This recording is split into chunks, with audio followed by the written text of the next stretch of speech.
My name is Elena Brown, and this is the final assignment for the course Desert Expeditions that I have taken this semester with Professor Curt Davidson and enjoyed immensely.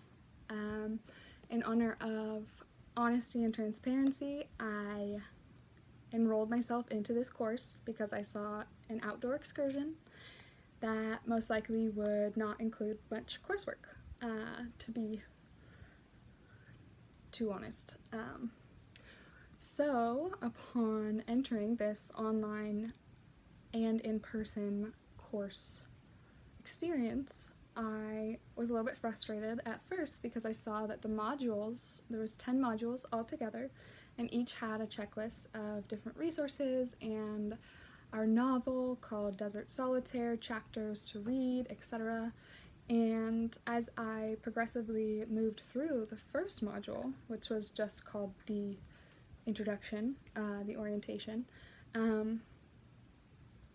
got to learn a little bit about the experiential learning component, which is abbreviated ELC, in which we were supposed to travel as a class to Immigrant Campground in Death Valley National Park. There's a list of equipment and dangers and planning and so much, and I found myself a little bit overwhelmed, most especially with the itinerary that was outlined for the daily excursions while on our experiential learning component. And we were to wake up in the morning, breakfast, clean, pack up camp, hike about 5 to 9 miles with all of our entire backpack, having packed up camp. 5 to 9 miles to our next destination, at which we would set up camp, eat dinner, and we were to do that multiple days in a row. And coming closer to that experience, I found myself having nightmares because I felt like I would be the weakest link, and that would be not only embarrassing, but embarrassing. And so I just got nervous, but I continued onward throughout the course and made my way through the modules. The first module, as I said, was the introduction, talked about the experiential learning component and the book we would read, and the fact that we were going to use several different media formats throughout the course, including smartphone apps for a text chain of the entire course, class, the classmates, and professor, and a video app where we could all post videos and talk to each other and plan. And then the traditional written assignments were to be submitted to the Dropbox on Beachboard, and then there was also the discussion board on Beachboard. The reading, there was a novel called Desert Solitaire by Edward Abbey. Initially I was not looking forward to that either, but turns out it was absolutely incredible. So to summarize a little bit about what I learned, the second module was called Desert Ecology. Ecology is a branch of biology that deals with the relations of organisms to one another and to their physical environment or surroundings. I actually learned some interesting information. Most notably, I found that the Hadley cells were extremely interesting and informative regarding why deserts exist, as well as why rainforests exist. And to summarize, the sun heats the planet most abundantly at the equator. So along the equator we see rainforests, which is a little bit confusing because you would think that that would be where the deserts are because of that heat. But it turns out through a double circle, atmospheric, scientifically explained process discovered by George Hadley, in fact, that heat, it circulates along the equator out towards directly north and south, and there's a 17-kilometer atmospheric stratosphere which serves as like a ceiling at 17 kilometers. So what actually happens is that heat in that one space at the equator, it rises, and with the cool air that would naturally have to be on either side of that heated area, as the heat rises, that cool air joins and actually forms extremely dense precipitation in the formation of clouds and extremely excessive amounts of rain, which is why we have rainforests right along the equator. And then that cycle returns the hot air to the north and south of the equator, and that is why we have deserts, both north and south to the equator. I found that very fascinating. I learned that deserts actually make up 1/3 of our planet in total. That blew me away, considering I don't have any experience in deserts or studying them. Additionally, we learned about desert plants. One interesting fun fact I found was that cacti only grow in North America, and that blew my mind because I've known cacti and succulents my whole life and love them, and how exciting that I live where we get to have them. Also desert animals, desert creatures, their adaptation mechanisms, the insects, scorpions, snakes, tarantulas, all sorts of things that are very, very abundant in deserts. This module was actually presented after we would have gone on our trip. Really quick to mention, we were unable to go on our trip due to the COVID-19 quarantine situation, so that was disappointing. But I still got a lot out of this course. So we also learned about backpacking basics. Also a lot of surprises for me there as well. We learned how to pack a backpack, just basic essentials on top, on the outside pockets, things that we're going to need at night or later on in the trip at the bottom, weight distribution, heavy things along the back, and lighter things in front to prevent any interference with our center of gravity carrying that backpack. The two main principles of packing a bag were organization and accessibility of items, as well as distribution of the weight of those items. We went over the 10 essentials for backpackers, and they include many things, to my surprise, that I was totally not well versed in. The initial one is navigation. We specifically discussed the use of topographic maps, which are maps that demonstrate via lines and shading and a very, very detailed key at the bottom of the map, different elevations of the terrain, and that would be very useful for backpackers because we could avoid extreme slope or decline and can take the best route that may take longer, but in the end we will all have the endurance to get through. Additionally, with that topographic map, we learned about compass use, specifically the orienteering compass, which I found completely fascinating. At first, I was totally thrown off, had no idea how I would ever understand it, and going through the material and learning about it, I feel very confident in my ability to utilize that tool.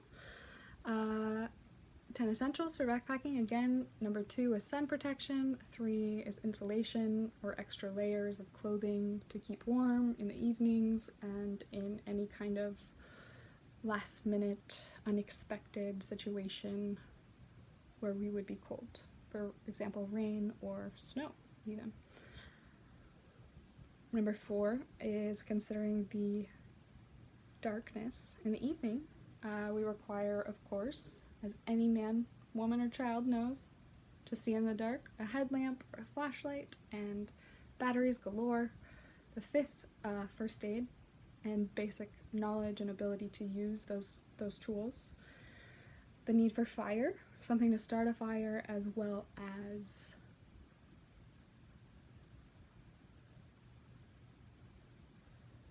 of course,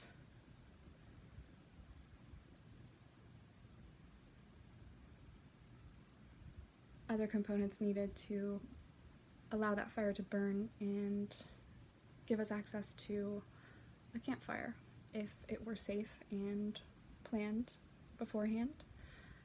Repair kits and tools, anything that would be handy in the wilderness, for example, pocket knife or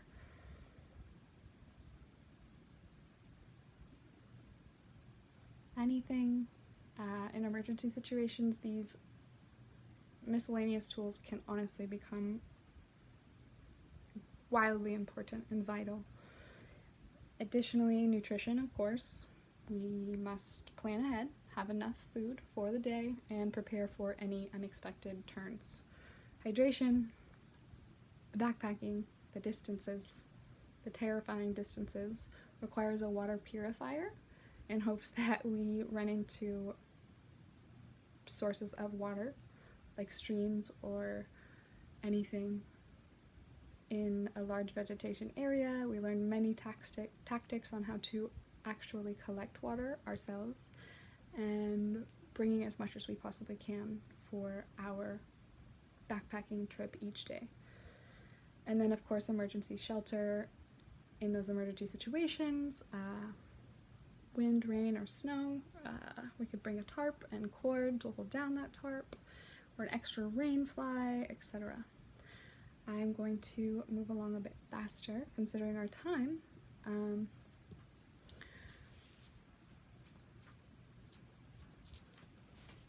Next, we discussed expedition preparation, and that was exciting. We learned how to prepare our own expedition, and actually were given the opportunity to create a worksheet, or complete a worksheet in which we planned our own outdoor excursion. That was actually pretty fun, considering that myself and my husband go rock climbing, and we had a history of bringing groups with us and acting as somewhat of teachers, and just not formally, not professionally. We've never charged, but we have been considering doing that because it's something we enjoy so much and many are interested in, and he 100% is credentialed in teaching rock climbing, and I have learned a lot from this course and from him, which could be put forth in that professional endeavor. One thing that I found really interesting, considering all my experience, was expedition behavior.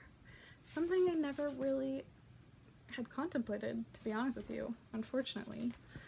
I learned that I was not the best camping fella or gal. In other words, I was quite a pain for others. But the basic behaviors include understand the missions and the goals of the group. Second, consider and be concerned for others as I am for myself. Third, treat everyone with dignity and respect.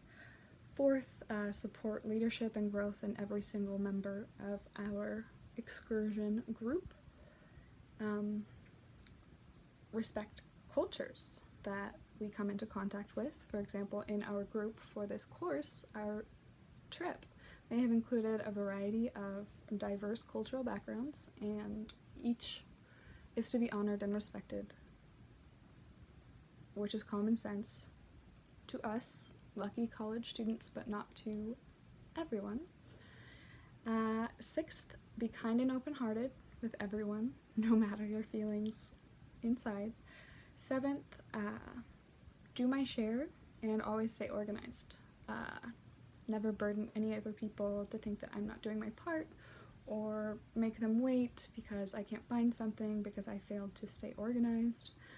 Eighth is to help others and not to routinely do their work. So assist in times where I can, but address if somebody is not pulling their weight, so that solutions can be found constructively with the leader and the group members. Ninth, model integrity and always be honest and accountable. So being an example to our fellow campers is exactly how we teach, in essence, best. Anyone. 10th is to admit and correct mistakes, of course. Quick switch back to me being the worst member on this excursion. I feel like I would have been the dead weight that everyone was dealing with and irritated by, and I would probably be complaining and falling asleep when I was supposed to be helping, etc. So I would have had to make a lot of amends and switched up my behavior pattern in order to be a good fellow camper. 11th, be proud of our success and build on them.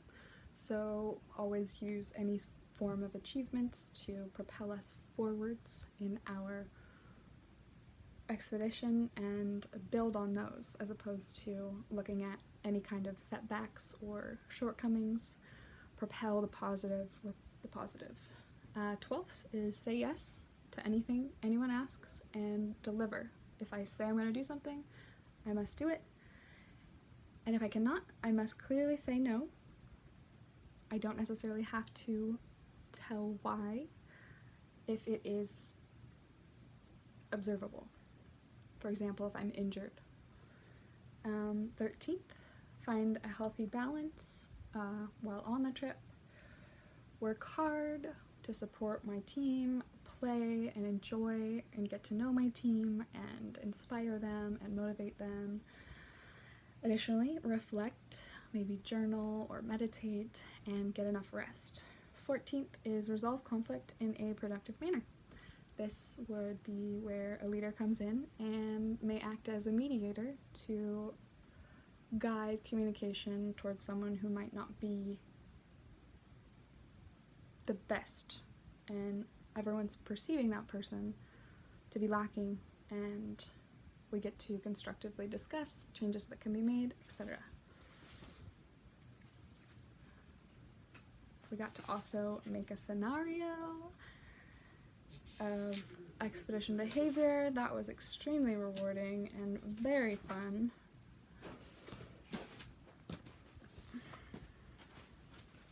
The orienteering section, as mentioned, is where we learned about the topographic maps and the orienteering compass and the essential need to know how to use and to bring those items on any outdoor desert excursion.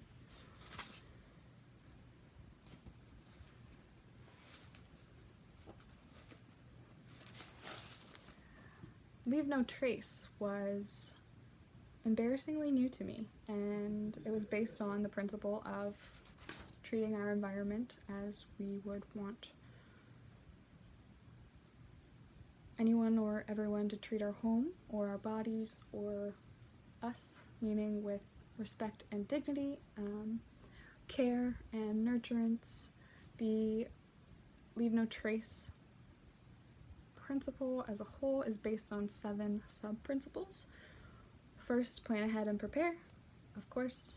Second, travel and camp on durable surfaces. This leaves no actual footprint mark or lessens the footprint mark or camping mark that lowers vegetation and turns basically into durable surfaces where we want to have our environment flourishing as it was before we got there. Third is dispose of waste properly, of course. Our beautiful planet is not a place to leave trash or anything else that was not initially there upon our arrival. Fourth, leave what you find. Take pictures only. Fifth, minimize campfire impacts. That was quite detailed, and I learned that campfires do indeed have actual environmental impacts, and there are things that we can do as campers to decrease them and take care of our planet and also enjoy campfires. 6th is respect wildlife. Of course, don't bug animals, don't bring a barking dog, don't chase flocks of animals or bother them in any way, shape, or form, because this is disrespecting the natural environment and habitat. And 7th is to be considerate of other visitors. For example, one scenario that was given, if we're on a hill and we're hiking in a group, if I am in the group traveling down the hill, we are to step aside off the trail and allow the group coming up the hill to pass first and get priority. So much more beautiful and rich knowledge was gained through this course. The novel Desert Solitaire by Edward Abbey actually turned out to be honestly a teleportation device or tool, you could say, for me throughout this quarantine. Not being able to get outside and commune with nature has been extremely painful and challenging. Even just the park or walking on the beach, etc. That's something I need for my health. And this novel actually transported me into the wilderness with the author, Edward Abbey, and that was extremely rewarding, and I've actually reread it now because I need it so much. So yeah, I went into a course, slacking, thinking, I won't have to work, I'll get to go outside, I already know everything, etc., etc., nonsense. Gave you a little bit of background on some of the things we learned. So much more came with it. I found this class to be rewarding, and not one component throughout my experience felt like work. It consistently felt like an exciting journey in which I was getting the opportunity to delve deeper into learning about being outside, communing with Mother Earth, and find out that I don't know everything, which is always a great reminder. So in conclusion, I want to thank our professor, Dr. Curt Davidson. You have been incredible throughout this course and very respectful and timely in communication and thoughtful and considerate, and I hope to take more of these courses with you in the future and actually get out on those trips, because I don't know, maybe I would like to become someone like you in my future, where I get to teach people about the same content and, most importantly, inspire appreciation for nature and the natural world and our planet, because our current practices are not honoring our Earth the way that she deserves.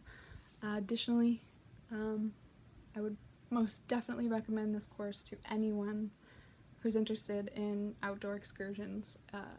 So much fun, so much information, and yes, so thank you, Professor. Thank you, California State University Long Beach, for hosting this course, and I look forward to a future in this field. Thank you so much. Once again, Elena Brown. Have a wonderful rest of your day or evening. Thank you for your valuable time.